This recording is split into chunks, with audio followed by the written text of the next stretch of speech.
ओम नमः सिद्धेभ्यः। ओम नमः सिद्धेभ्यः। ओम नमः सिद्धेभ्यः। मंगलमय मंगल करन वीतराग विज्ञान नमो तार जाते भय अरिहंता महान करि मंगल करहूँ महा ग्रंथ करन के काज जाते मिले समाज सब पावे निज पद राज। इस भाव के सभी दुखान के कारण मिथ्या भाव तिनकी सत्ता नासिक प्रगटे मोक्ष उपाय। मोक्ष मार्ग प्रकाशक आचार्य कल्पटोडरमल जी द्वारा रचित चौथा अधिकार मिथ्या ज्ञान का स्वरूप। सारे दुखों का कारण एक अज्ञान ही है। जितना भी दुख हमारे जीवन में है उस सब का कारण मात्र एक अज्ञानता के कारण जैसा जिस वस्तु का स्वरूप है हम उसे वैसा नहीं जानते, वैसा नहीं मानते, जिसके कारण अनंत अनंत दुख मिलता है। पीछे अपन ने एक बात कही थी, पहला ज्ञान मैं कौन हूँ, मेरा क्या स्वरूप है। यहाँ से अज्ञान प्रारंभ होता है। मैं कौन हूँ, मेरी क्या पहचान है, ये अज्ञान यहाँ से प्रारंभ होता है। ख्याल में है ना। माने अज्ञानता सबसे प्रथम अपने स्वरूप के संदर्भ में चल रही है। क्योंकि जब मुझे मेरी खबर नहीं कि मैं हूँ कौन, तो जब मुझे ये नहीं पता कि मैं कौन हूँ तो मैं दुख दूर किसका करना है, दुख कहाँ से आ रहा है, किस में हो रहा है। देखो डॉक्टर में भी अपन जब इलाज कराने जाते हैं तो डॉक्टर दवाई नहीं देता, पहले ये पकड़ने की कोशिश करता है कि बीमारी क्या है और ये बीमारी हुई कैसे और इसका इलाज क्या है। तो अब आजकल तो पहले के वैद्य तो नाड़ी वगैरह देख के बताते थे, अब आजकल तो मशीनें आ गई तो एक जल्दी से वो आपको एक पर्चा लिख देते हैं कि जाओ और ये रिपोर्ट करा के आओ और फिर देखेंगे। तो वो रिपोर्ट के पहले अपन कहो कि साहब ठीक है जो होगा वो दे दो, दवाई तो दे दो। आप वो कहता नहीं ऐसे दवाई देने से कोई फ़ायदा नहीं,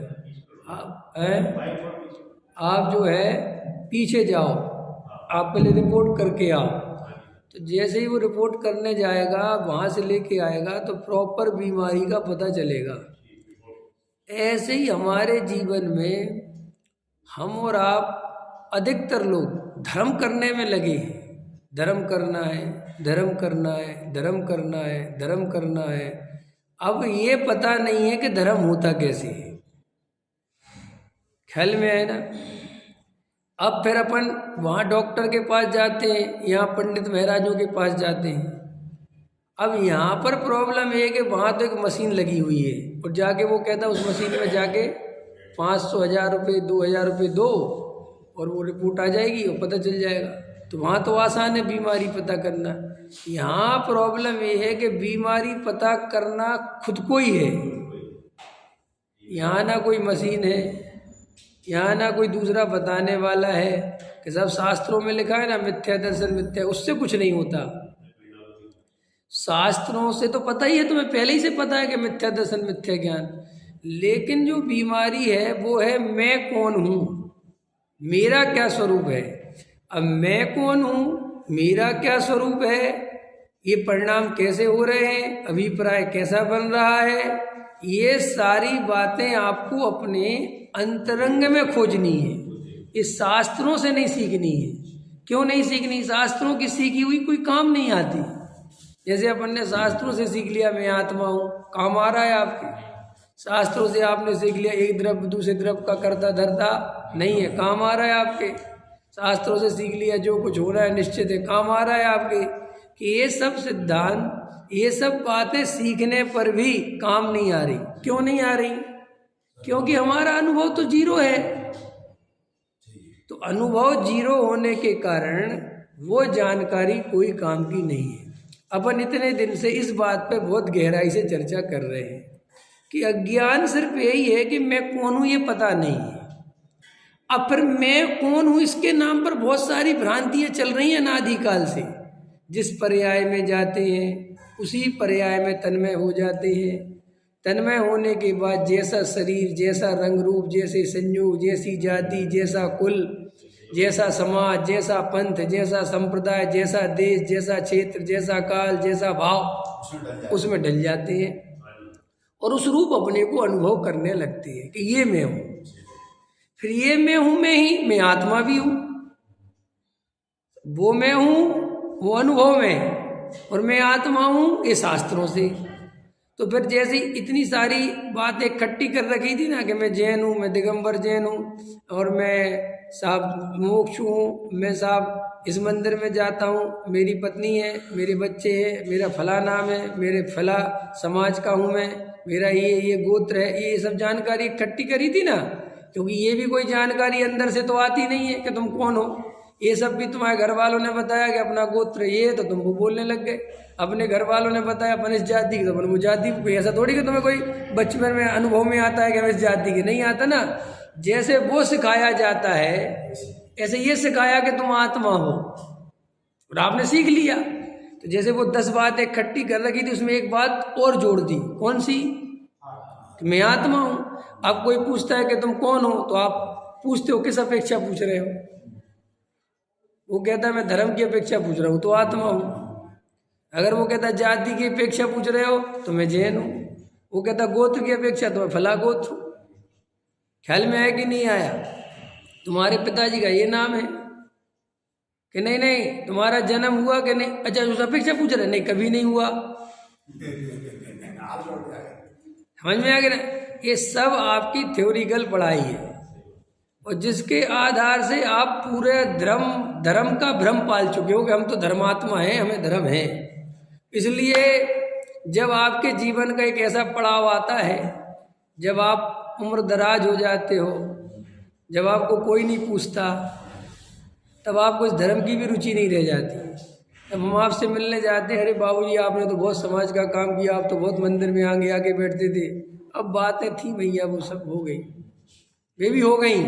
जैसे जवानी चूक गए, ऐसे धर्म में भी चूक गए हैं। इसलिए कोई कहता है कि साहब आत्मा की बात तो सुनो, अरे हो गई बेटा, अब क्या, अब तो बस शरीर साथ नहीं देता, तकलीफ बहुत है। ठीक है, वो बात है, सही है, हम सब क्या करें।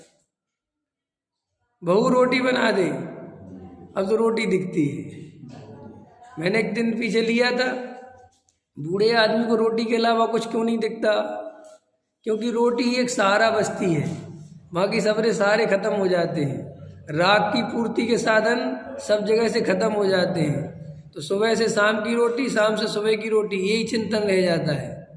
समझ में आया ना? कल एक इम्पोर्टेंट बात कही थी कि हम धर्म का सहारा भी टेंशन से बचने के लिए लेते हैं। हमें इससे ज़्यादा धर्म की कोई वैल्यू नहीं है। हमें ये सब व्यर्थ की, वो तो अब चूंकि बातें तो बड़ी बड़ी लिखी हुई हैं ग्रंथों में, तो वो बातें तो बड़ी बड़ी आपको याद करनी है ना? आई आई अंतर में सिद्धों की महिमा, आएगी नहीं? अभी करोगे ना, भी आएगा विधान है, और खूब उछलोगे, नाचोगे। कौन से सिद्ध भगवान की महिमा आ गई तुम्हें भैया? कौन से सिद्ध भगवान है? कहाँ है सिद्ध भगवान? किसने देखे सिद्ध भगवान? अपने आत्मा को जाने बिना, अपने आत्मा का अनुभव करे बिना किसी को सिद्धों की महिमा आ सकती है? लेकिन अभी तुम देखना 10 तारीख से सबको आएगी, ख्याल में ना। उछले छे आनंदी लोर, ढंग से बजा। उछले छे आनंदी लोर, तारा प्रभु नाचे उठा मन मोर। ऐसे करोगे? करोगे नहीं करो? खूब ऐसे आ जाई अभी। कहाँ? सिद्धालय नहीं जाना है। हाँ हाँ बराबर, समझ गए हम। हाँ अभी लेने आ जाए तो कहेंगे कैसी बात है, घर रहे कहाँ, हमें कहीं नहीं जाना, ख्याल में आया नहीं। अरे हम तो राह चलते गाड़ी में भी अगर हमें कोई रोक के कहे आओ बैठ जाओ तो उसमें नहीं बैठते, क्या पता कहाँ ले जाए। सिद्धालय जाना तो बहुत दूर की बात है। ख्याल में है ना। तो गहराई से विचार करो कि अज्ञान क्या है। अज्ञान क्या है? जब मैं कौन हूँ, मेरा क्या स्वरूप है, ये अंदर क्या वासनाएं भरी पड़ी हैं, क्या अभिप्राय चल रहा है, जब इन बातों की खबर तुम्हें है ही नहीं तो तुम्हारा धर्म कहाँ से हो जाएगा? क्योंकि धर्म तो यहीं से शुरू होता है, प्रारंभ होता है। वस्तु स्वभावो धम्मो, वस्तु का स्वभाव जिसे पता है, वस्तु स्वरूप का श्रद्धान जिसे है, कि वस्तु स्वरूप का क्या श्रद्धान है, क्या है वस्तु स्वभाव। देह और आत्मा जुदे जुदे हैं, आत्मा ज्ञानमयी है, शरीर पुद्गल का है, दोनों दो द्रव्य भिन्न भिन्न हैं। आत्मा जानने देखने के अलावा कोई काम नहीं करता, वो आत्मा मैं ही हूँ। वो आत्मा निरंतर अपने ज्ञान स्वभाव रूप परिणमन करता है। शरीर पुद्गल का है, ये पुद्गल रूप परिणमन करता है। इसकी जाति मेरी जाति भिन्न है, ये वस्तु का स्वरूप है। ये क्या है? अब ऐसे वस्तु स्वरूप का तुम्हें अनुभव पूर्वक श्रद्धान होगा तो धर्म होगा। ख्याल में है ना? कैसे होगा? अनुभव पूर्वक श्रद्धान होगा तो धर्म होगा, वरना धर्म नहीं होगा। अब अपने आप विचार करो कि मैं कौन हूँ, इसकी मुझे कितनी पहचान है, मैं इस पर कितना ध्यान देता हूँ। तो देखो यहाँ टोडामल जी साहब समझा रहे हैं मिथ्या ज्ञान का स्वरूप। देखो अज्ञान मूल में क्या है? एक अज्ञान। उस अज्ञान से ही तीन चीजें बनती हैं। उस अज्ञान से क्या बनती हैं? तीन चीजें, मिथ्या दर्शन, मिथ्या ज्ञान और मिथ्याचार। एक अज्ञान से मैं कौन हूँ ये नहीं जानने के कारण विपरीत श्रद्धान, इसका नाम मिथ्या दर्शन। वो ज्ञान ही विपरीत है, इसलिए विपरीत मिथ्या ज्ञान। और उसी के अनुसार फिर आचरण, जैसी श्रद्धा जैसा ज्ञान वैसा आचरण, उसका नाम क्या है? मिथ्याचारित्र। अब इसको खोल दूं चारित्र को, 2 मिनट के अंदर खत्म करना है ताकि पता चल जाए। हम जब भी बोलते मिथ्याचारित्र तो सबको विषय भोग, खाना पीना, पैसे जोड़ना ये दिखने लगता है कि साहब ये मिथ्याचार। इसका नाम मिथ्याचारित्र नहीं लिखा शास्त्रों में कहीं पर भी। विपरीत मान्यता सहित, दोहराओ, विपरीत मान्यता सहित मुनि का आचरण भी मिथ्याचारित्र है। ये मिथ्याचारित्र की परिभाषा है। क्या कहा मैंने? विपरीत मान्यता सहित, विपरीत श्रद्धान सहित, मिथ्या दर्शन सहित कोई भी आचरण, ये नहीं कि खाना पीना भोगना, ये आचरण नहीं, कोई भी आचरण, सारा का सारा आचरण मिथ्याचारित्र है। ये बात अच्छे से बैठा लेना, क्योंकि लोगों के दिमाग में मिथ्याचारित्र का अर्थ ही बहुत गलत घूमता है। नहीं समझ में आया? इनका चारित्र बहुत अच्छा है, इनका चारित्र बहुत बुरा है। चारित्र अच्छा बुरा होता ही नहीं। चारित्र का आधार है श्रद्धान। चारित्र का आधार क्या है? श्रद्धान। तुम्हारा श्रद्धान कैसा है ये बताओ पहले। और जब हमारा श्रद्धान ही खोटा है, जब हमारा श्रद्धान ही विपरीत है, तो ये जो जड़ की क्रिया जिसका कर्ता जीव 3 काल में नहीं है, उससे जो पालन हो रहा है, जो चर्या हो रही है, उससे कर्म कटता नहीं है बिल्कुल। एक बात सुनो, बिल्कुल कर्म वरम नहीं कटता। कि साहब पुण्य बनता है कि नहीं? सुनो, पुण्य बनता है 10 ग्राम, और उस मिथ्या मान्यता के कारण मिथ्या दर्शन बनता है 1 किलोग्राम। क्या कहा मैंने? जैसे सब लोग संस्कारों की बात करते ना, संस्कार, तो ये भी अच्छे समझ लो, इस पर भी मैं खोल ही देता हूँ। संस्कार हर चीज के ही पढ़ते होंगे ना, अगर पढ़ते हैं तो समझ। संस्कार एक तरह के तो पढ़ते नहीं कि ये पढ़ेंगे वो नहीं, सब तरह के पढ़ेंगे। तो अगर तुम बिना सम्यक दर्शन के क्रियाओं में आगे बढ़ोगे तो ऐसे संस्कार पड़ेंगे कि जब भी मौका मिलेगा क्रियाएं करने लग जाओगे, आत्मा के अनुभव की ओर नहीं बढ़ोगे। क्योंकि संस्कार किसका डाला? जैसे अभी लोग बहुत बोलते ना, अरे जो आत्मा अनुभव तो जब होगा। अब ठीक है, अपन तो चारित्र तो कम से कम बढ़िया से बढ़िया, तो यही तो अनंत बार गलती हुई है। मुनि व्रत धार अनंत बार ग्रेव कुब जायो, पेने जातम ज्ञान बिना सुख लेसन। और इस पर्याय में इस जन्म में भी क्या कर रहे हो कि जी हमने ये छोड़ दिया, हमने रात्रि भोजन, जमी कंद, पानी, ये वो, और हम तो पानी भी नहीं पीते कि साहब सम्मेलन। अब देखो जी, वो तो जब होगा हो जाएगा। कम से कम जितना आचरण पालें वो तो पाल लें। यही तो मिथ्या दर्शन है कि क्यों आचरण पाल लें जितना पाल सके, इसका नाम मिथ्या दर्शन है। ऐसी भाषा और ऐसी मान्यता जिसकी है, क्योंकि वो अपने को पालने वाला मान रहा है। समय सार क्या कह रहा है? जो अपने को उद्गल द्रव्य का कर्ता मानेगा वो मिथ्या दृष्टि। ये नहीं कह रहा ये कह रहा होता तो भी थोड़ा चल जाता। वो कह रहा है कि रागादि भावों का कर्ता भी अपने को मानेगा तो भी मिथ्या दृष्टि। वो तो 2 कदम आगे है। और आगे चलूं? अब गुरुदेव की भाषा में और आगे चले कि गुरुदेव कहते थे जो ऐसा विकल्प करेगा कि मैं ज्ञान हूं, मैं दर्शन हूं, मैं चारित्र हूं, मैं सुख हूं, मैं वीर्य हूं, उसे भी सम्मिशन नहीं होगा। वे तो ये कहते थे और राग से भी आगे बढ़ जाते थे। ख्याल में है ना? अब यहाँ और ये समय सार पढ़ने वालों की कहानी सुना रहा हूं मैं, किसी और की नहीं सुना रहा, ध्यान रखना। ये समय सार भी पढ़ते हैं और ये भी कहते हैं कि क्रिया तो पालना ही चाहिए, और ये भी कहते हैं कि समय सार में लिखा है कि राग का कर्ता मानोगे तो सम्मेलन नहीं होगा। और मैंने समझ रहे हो, एक तरफ तो जड़ की क्रिया का उपदेश है और एक तरफ ये भी मानो कि राग का कर्ता भी मैं। तो साहब अच्छा बता दिया। इसका समाधान क्या है? इसका समाधान है कि क्रिया तो पालो लेकिन उसके कर्ता मत बनो।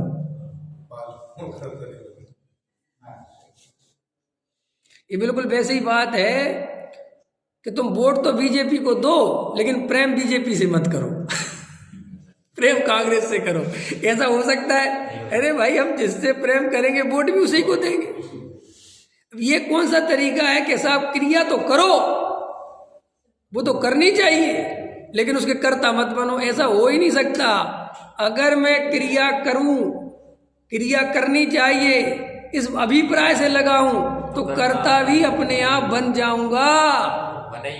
ऐसा नहीं होता कि साहब करते तो रहो, कर्ता नहीं बनो। ऐसे थोड़ी होता है।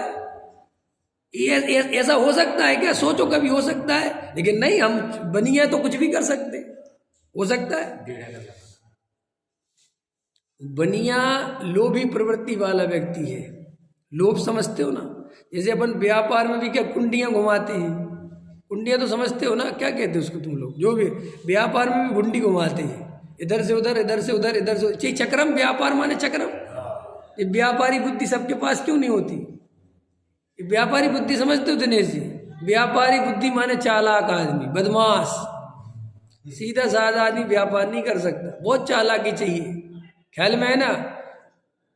किसी ने रेट पूछा, अब रेट निकल गया 16 रुपये और अपन को बेचनी है, ढाब निकल गया 16। अब क्या करें?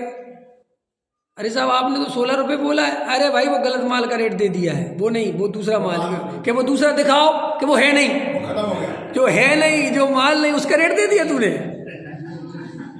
ये व्यापार। ख्याल में इसको कहते हैं व्यापारी बुद्धि। तो ये व्यापारी बुद्धि धर्म में भी लगाते हैं तो भैया, क्योंकि जब है तो है, वो तो सब जगह लगेगी। फिर यहाँ पे भी ऐसा धर्म चाहते हैं कि साहब पूजा पाठ भी होता रहे, क्रिया भी होती रहे, आत्मा की चर्चा भी होती रहे, व्यापार भी फलता फूलता रहे, बाल बच्चे भी सुखी रहे, दान भी चलता रहे, हम धार्मिक भी कहलाएं और असली धर्म से कभी पाला न पड़े। है कि नहीं? मैं कल परसों कोमल को समझा रहा था कि गहराई में देखो, हर आदमी तुमसे एक बात करना चाहता है, भले कहे हो चाहे नहीं, कि उसके मन में चलती है कि बस हे भगवान। और भगवान के सामने तो ना जाने कितने बोलते होंगे, पक्का बता रहा हूँ मैं, भगवान के सामने तो खड़े होकर बोलते हो, हे भगवान हम तो फालतू की झंझट में फंस गए, मैं तो मुनि बन जाऊं, हे जिनैन भगवान वो दिन कब आएगा, हे जिनैन भगवान संत साधु बन के बिचरूं वो घड़ी कब आएगी भगवान, थक गया हूं मैं तो संसार से। ऐसी हर आदमी बात करता है। महाराज बनना किसी को नहीं है, ये बात ही सुन लो तुम, किसी को नहीं बनना, किसी को साधु नहीं बनना। तो फिर ऐसी बातें क्यों करते हो? क्योंकि ऐसी बातें करने से मन को शांति मिलती है, ऐसा लगता है कि हम बहुत अच्छे आदमी हैं, हम तो साधु बनना चाहते हैं। तो हमने कहा बन क्यों नहीं जाती?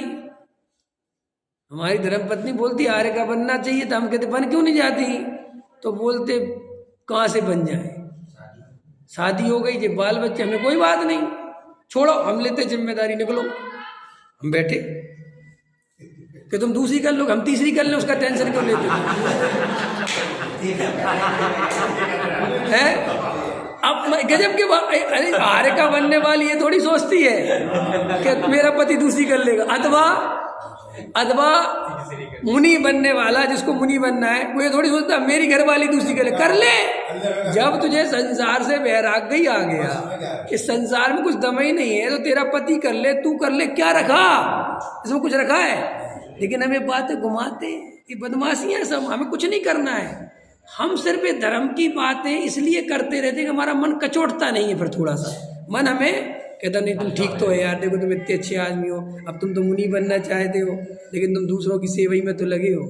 ऐसे भी आपकी बात है, हमें 1 रुपया नहीं चाहिए। अरे बहन जी ये पैसा किसके लिए जोड़ा? हमें पंडित जी से ही पूछो, मैं तो सालों निकल जाते 2 जोड़ी कपड़े भी नहीं सिलवाता,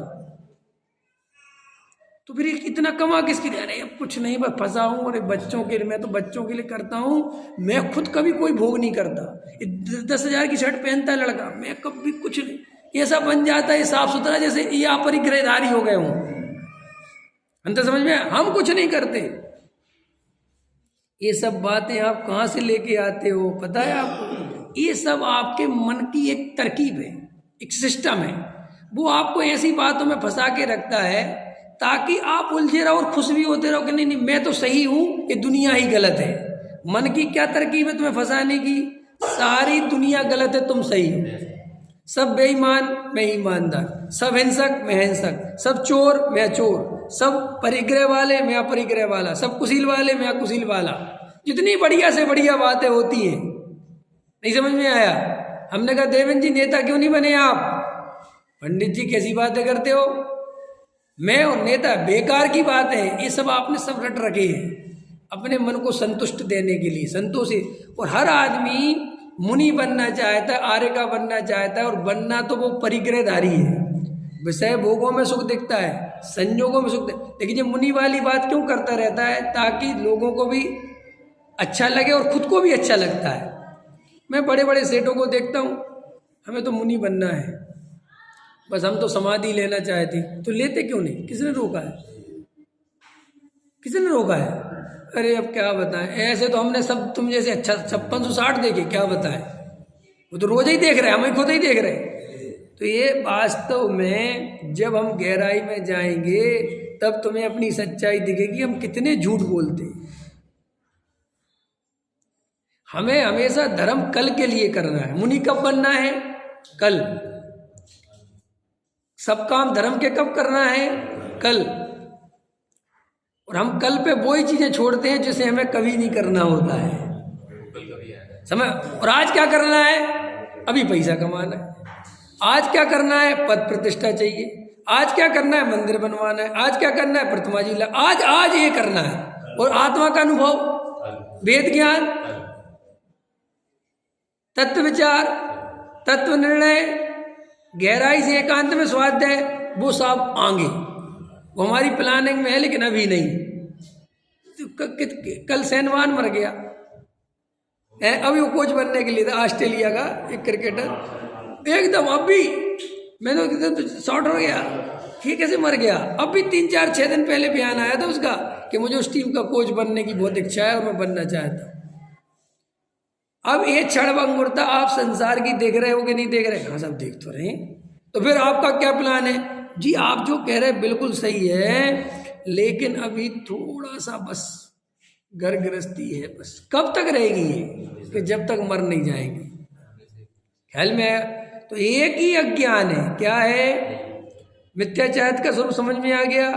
चारित्र इसका नाम नहीं है कि तुम उपवास करते हो कि भोजन करते हो, इसका नाम चारित्र है ही नहीं। उपवास करना भी चारित्र नहीं है, भोजन करना भी चारित्र नहीं है, वो तो जड़ की क्रिया है। किसकी क्रिया है? और चेतन वो कभी कर नहीं सकता। ये बात तुम्हें जब तक समझ में नहीं आएगी, सुनो सुनो अच्छे से सुन लो, कान खोल के सुन लो, ये बात जब तक तुम्हें स्वीकार नहीं होगी, जब तक ये बात तुम्हें समझ में नहीं आएगी, सम्यक दर्शन नहीं हो सकता। क्योंकि अकर्ता ज्ञायक भाव का श्रद्धान करे बिना निर्वार नहीं हो सकते, और निर्वार हुए बिना चैतन्य स्वभाव का अनुभव नहीं कर सकते। ये बात अगर स्वीकार हो कि मैं करता नहीं हूं, तो बात बनेगी आगे। कई लोग ऐसे ही प्रश्न करते हैं, जब तक साहब सम्यसन नहीं है तब तक तो करना चाहिए, है ना? सम्यसन नहीं हो तो क्या कुछ करे नहीं? सुनो, ऐसी मान्यता वाले को सम्यसन नहीं हो सकता।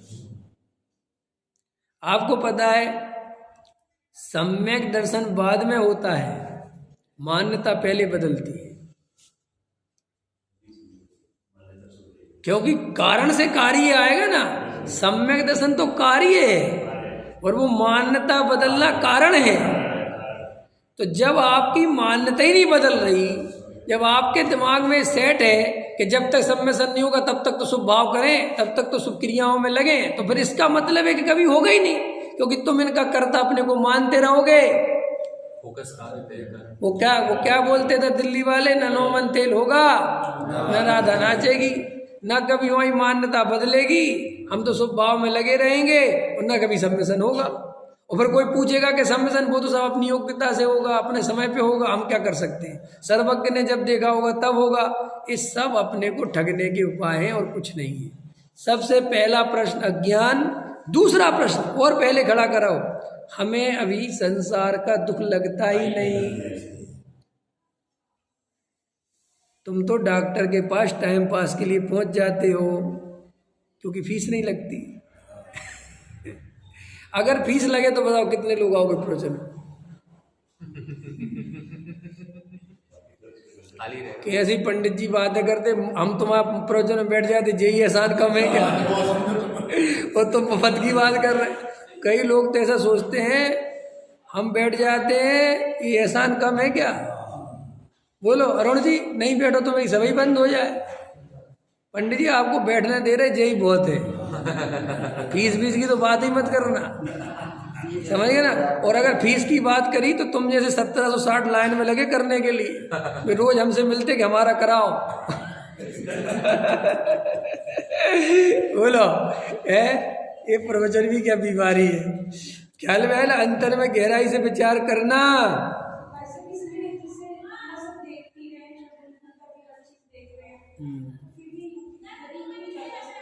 ये अपने आप से पूछो, पंडित जी को क्या पता, मुझे क्या पता। एक बार बताओ, मेरे पैर में कांटा लगा तो मुझे दुख हो रहा है। अब आप मेरे से प्रश्न पूछो क्या वो कैसे दुख हो रहा है? हम मैं कहूँगा कांटा लगा इसलिए हो रहा, कह रहा मुझे तो नहीं दिख रहा, तो मैं क्या करूँगा? मैं क्या कर सकता हूँ? कांटा लगाओ, यही उपाय है कि नहीं? अब ये इसका उत्तर मैं कैसे दे सकता हूँ कि साहब इतनी क्षणभंगुरता दिख रही है, तुम्हें विश्वास नहीं है, तुम नहीं मानते क्षणभंगुर, देख के भी उसको अनदेखा करते हो। तुम्हें लगता है कि वो मर गया लेकिन हम नहीं मरेंगे, तुम्हें लगता है उसका बुढ़ापा आ गया हमारा नहीं आएगा, तुम्हें लगता है उसके साथ गलत हो गया हमारे साथ नहीं होगा, इसलिए नहीं आता। और क्या इतनी सी बात है?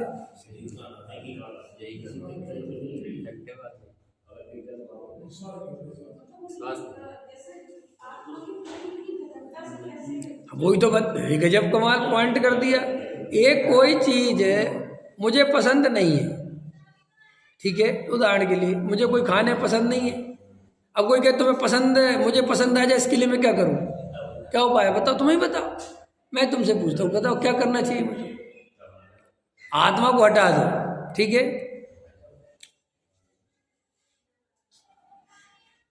मुझे डोसा पसंद नहीं है, ठीक है, मैं क्या करूं जी, मुझे डोसा पसंद आ जाए। मुझे सब खाते हैं, सबको खाते हुए देखता भी अच्छा लगता होगा, लेकिन जब मैं खाने की सोचता मुझे बिल्कुल अच्छा नहीं लगता।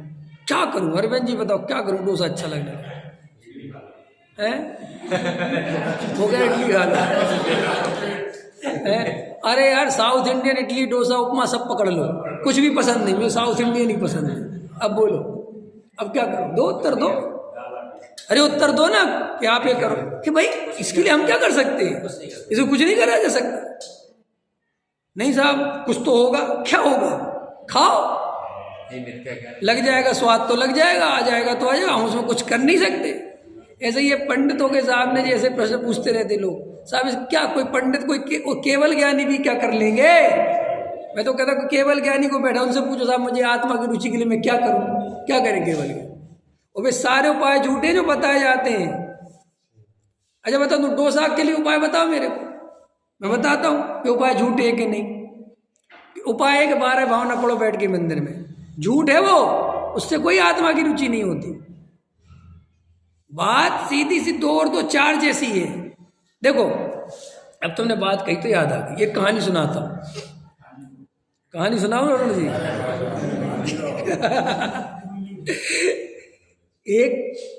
एक शिष्य था, वो नया नया शिष्य बना था गुरु महाराज के साथ। तो एक बार अपने गुरु जी के साथ गंगा जी स्नान करने चला गया। तो गंगा जी में क्या होता है, आदमी ऐसे बीच में जाके सूर्य को नमस्कार करता अर्घ देता है, ठीक है ना। तो वो देखा उसने कि गुरुजी ना तो गुरुजी ने कपड़े उतारे, ना गुरुजी ने कुछ किया, और गुरुजी एकदम पानी पे जमीन की तरह चले गए जैसे आदमी जमीन पे चलता है, और बहुत आगे तक निकल गए, इतने से ही पैर नहीं भीगे उनके, और ऐसे चले गए वो हेल में, और गए बीच में ऐसा पानी उठाया उसे करके वापस आ गए।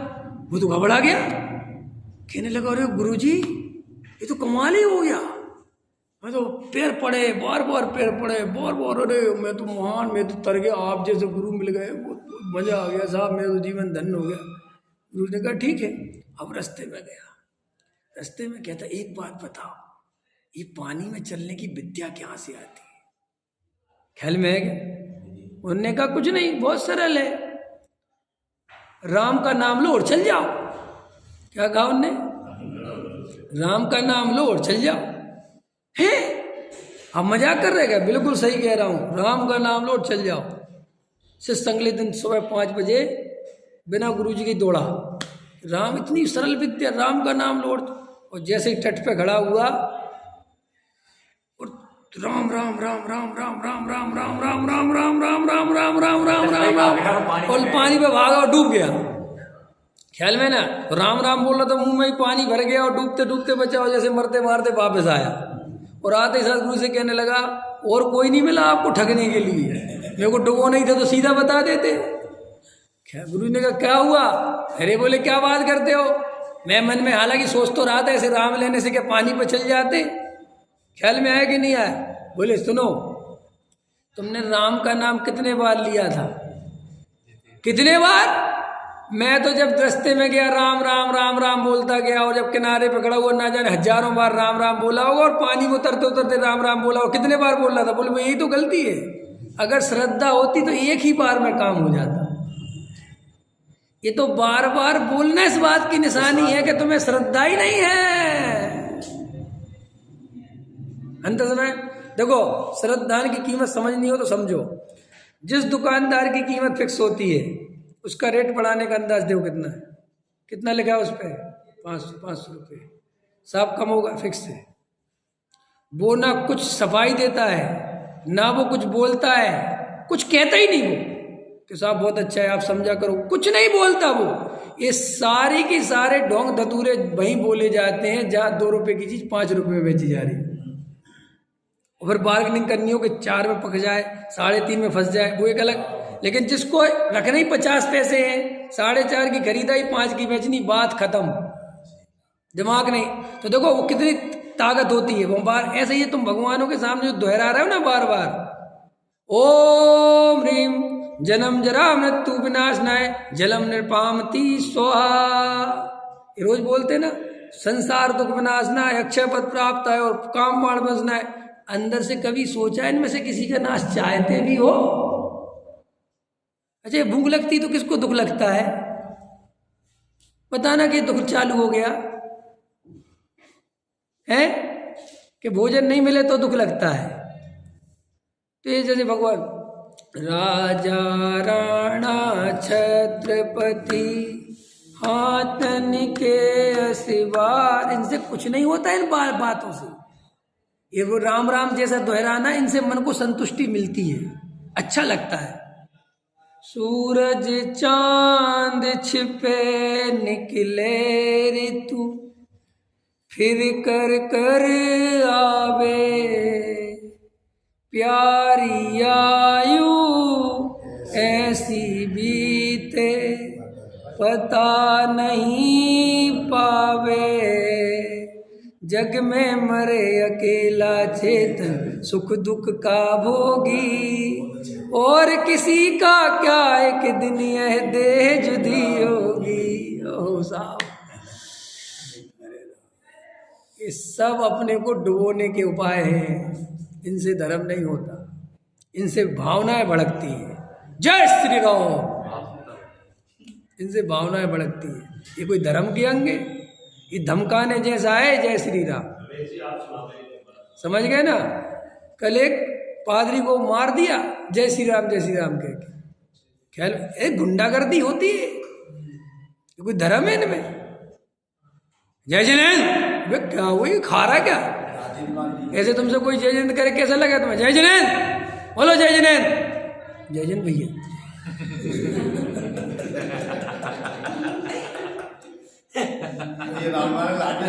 बोला जय श्री राम, हो भैया जय श्री राम। कुछ नहीं समझ में आ रहा दुनिया को कि क्या हो रहा है इस देश में, ख्याल कुछ नहीं पता अभी, और सब हम भी लगे आओ चलने दो, क्या चलने दो, एक दिन उठा के फेंकेंगे तुम्हें तब पता चलेगा। ख्याल में है ना, ये जितने अल्पसंख्यकों में अकल थोड़ी है अभी, अपनी जेल में तो बिल्कुल ही अकल नहीं कि हो क्या रहा है इस देश, सब चल रहा है, सब चलाओ, जो चल रहा है चलने दो।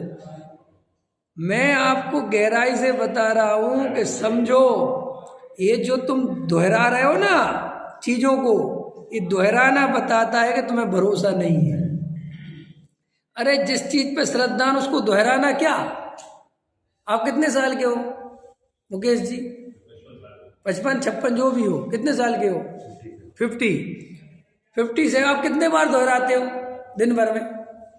कितने बार दोहराते हो कि मैं इतने साल का? कुछ दोहराने की जरूरत क्या भैया?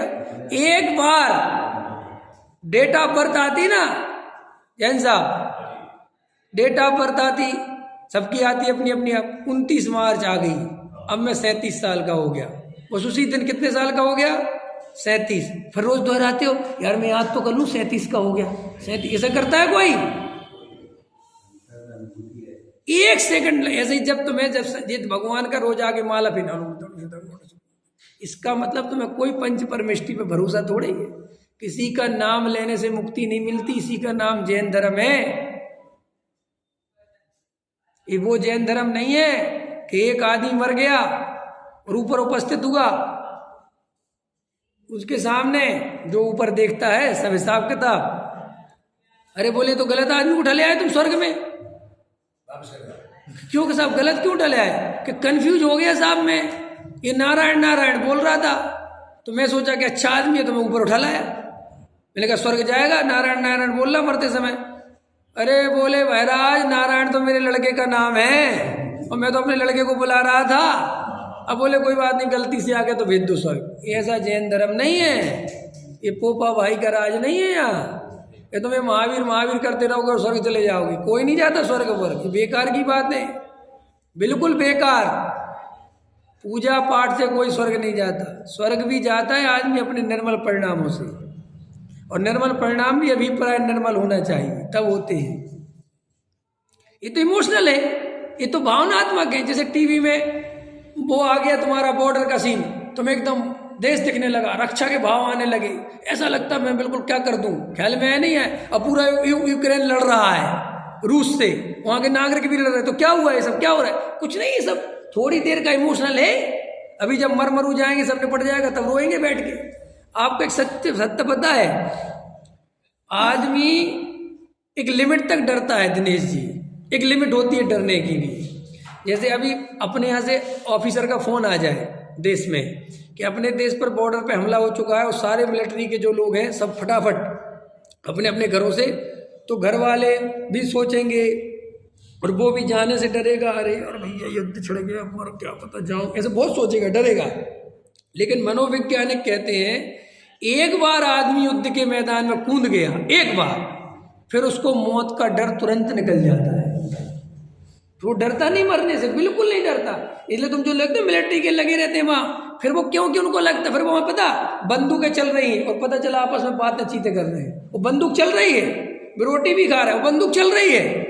ऐसा थोड़ी वो रोटी खाना पीना छोड़ देते, वे सब खाते रहते हैं और बंदूक निशाने आ जाएगा तोड़ा देना, जाओ अभी रोटी निकालो फटाफट। ऐसा बिल्कुल सच बता रहा हूं मैं, क्योंकि एक लिमिट तक डरता है आदमी। जैसे ही वो उसमें घुसा बॉर्डर पे या युद्ध क्षेत्र में गया, वो फिर खत्म, फिर वो सोचता अब तो मरना ही, अब क्या सोचना। और जहाँ ये भाव आया उससे ज्यादा वीरता फिर किसी के अंदर नहीं दिखती, फिर इसलिए वो कूद जाते हैं बारूद लेके भी, कहते मर जाएंगे कोई बात नहीं, देश को बचा के रहेंगे। ऐसे ही तो ये जुनून हर चीज में है। कोई आदमी उपवास कर रहा है, 10 कर लिए, 5 कर लिए, 15 कर, अपन कह रहे भैया भोजन कर लो, नहीं करेंगे, अब उसको और जोश आ रहा है, और 10 लोग और समझाने पहुंच जाए तो और बिल्कुल 100% समझ लेना, अब तो और ज्यादा करेगा, समझ गए ना, बिल्कुल करेगा, बिल्कुल करेगा। और तुम उसकी महिमा कम कर दो, कुछ नहीं होता उपवास से, यार मैंने 10 करे, कुछ नहीं, बेकार की बात, तुम व्यर्थ में फंसा, तो लाओ फिर तो लाओ खा लेता हूँ।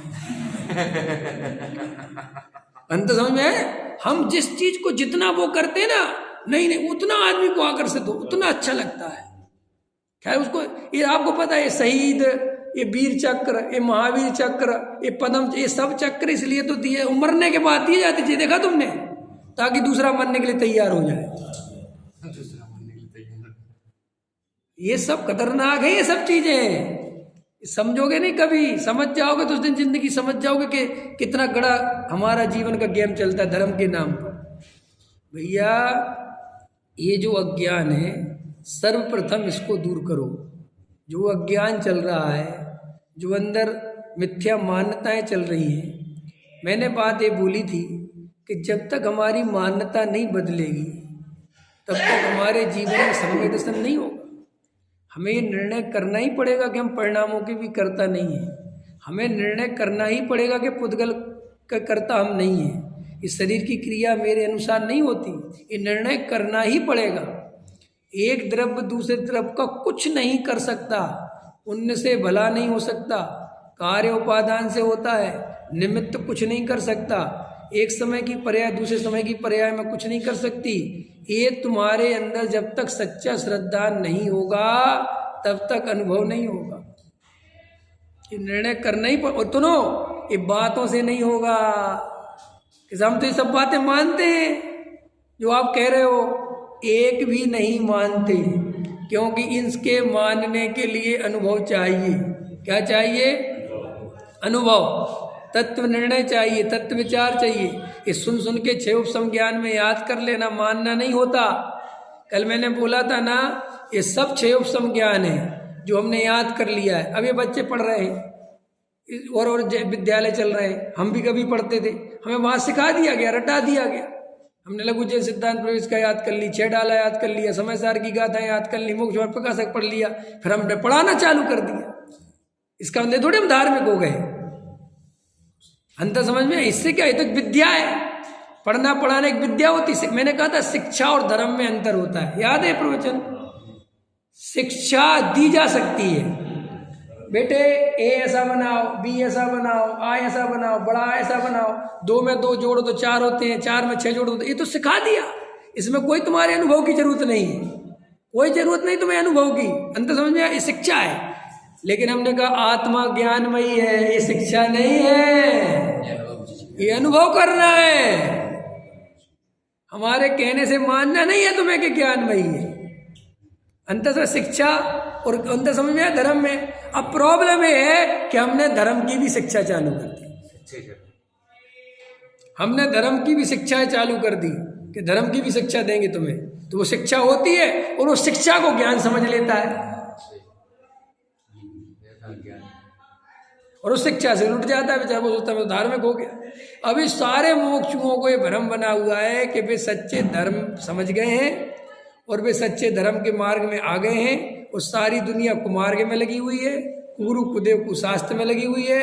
हम लोग दूध के धुले हो गए, बाकी सब पानी से धुल रहे हैं, समझ गए ना। और अपन एकदम बढ़िया A1 क्वालिटी के, और अपन को सच्चा गुरु सच्चे सब मिल गए हैं, और अपन सब मोक्ष जाने वाले हैं, और आज नहीं तो कल जाने वाले हैं। सहजानंदी शुद्ध स्वरूपी अविनाशी में आत्मस्वरूपी, ख्याल में है ना, वही हमारे स्लोगन है। कौन सा? सहजानंदी शुद्ध स्वरूपी अविनाशी में आत्मस्वरूपी। वाह, ख्याल में है ना, हो गया मोक्ष, सबरे मोक्षु खुश है। और फिर इन मोक्षुओं की जब जमीन खिसकाओ तो दो चीज़ें होती हैं। जो ज़्यादा करीब होते हैं वे तो लड़ने को हो जाते हैं, जो मुझे अच्छे से जानते हैं। वो जो ज़्यादा दूर है वे कहते बहुत अच्छा बताते हैं यार, और मैं जानता हूँ कि ज़्यादा परिचय में आ गए तो उसी दिन कहेंगे इससे दूर रहो। अभी दूर के ढोल सुहावने लगते हैं, अंतर समझ में आया ना भैया। याद रखना, समाज में, बंधनों में, संयोगों में, क्रियाओं में, इनमें कहीं पर भी धर्म नहीं है। धर्म तो अपना स्वरूप है, और अपने स्वरूप को जाने बिना धर्म नहीं होता। और अपने स्वरूप को जानने के लिए एकांत में गहराई से तत्व विचार करना पड़ता है। अच्छे से समझ लो, आपका जो क्षणभंगुरता, आप जिस क्षणभंगुरता के आधार पर आप संसार को सारता कहते हो, साहब आज नहीं कल मर जाएंगे, क्या रखा, इन सब बातों से धर्म नहीं होता। 12 भावना पढ़ने से धर्म नहीं होता। बार बार संसार को कोसने से धर्म नहीं होता। बार बार विषय भोगों की निंदा करने से धर्म नहीं होता। इनसे क्या होता है? अरे पंच इंद्रिय के विषय भोगों में सुख नहीं, क्या होता कहने से? जब तक आत्मा का सुख नहीं मिलेगा तब तक 5 इंद्रिय के विषय भोग छोड़ नहीं सकते। ये स्वरूप है। छोड़ने का प्रयास भले ही कितना करते रहो, यहाँ पे आदि ब्रह्मचारी बन जाता है, महराज बन जाता है, लेकिन आत्मा को नहीं जानता, तो वापस द्वारा ही उन्हीं विषय भोगों को फिर भोगना पड़ता है कि नहीं? क्योंकि आत्मा के जाने बिना, आत्मा को पहचाने बिना, कसाय का अभाव करे बिना विषय भोग छोड़े ही नहीं जा सकते।